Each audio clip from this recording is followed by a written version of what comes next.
చిన్నప్పుడు కాస్త దగ్గో జ్వరమో జలుబో వస్తే కంపల్సరిగా బ్రెడ్ లేదు అంటే రస్కులు పాలతో ఇచ్చేసేవాళ్ళండి. అబ్బా తినలేక చచ్చేవాళ్ళం.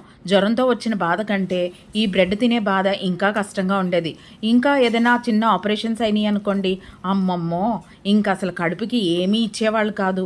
ఏమైనా అంటే పచ్చని కూరలే తినాలి అని ఎక్కువగా వెల్లుల్లిపాయలు నువ్వుల నూనెతో జీలకర్ర వేసేసి ఇలాంటి కూరలు అయితే చేసేసేవాళ్ళు. తోటకూర కానీ దొండకాయ కానీ అలాగే బీరకాయ కానీ ఇవే చేస్తూ ఉండేవాళ్ళండి.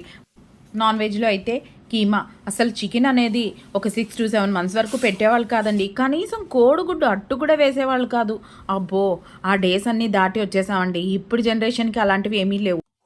డాక్టర్ గారు పథ్యం ఏం పెట్టాలి అని అడిగితే ఏమీ అక్కర్లేదు, మీరు రెగ్యులర్గా తినే ఫుడ్డే తినండి అంటారు. కానీ మన ఇళ్లలో ఉన్న బామ్మలు ఊరుకుంటారా? ఇలాంటి పచ్చం కూరలు చేసి చంపేస్తూ ఉంటారు. కానీ టేస్ట్ అదిరిపోద్దండి. మీరు కూడా ట్రై చేయండి.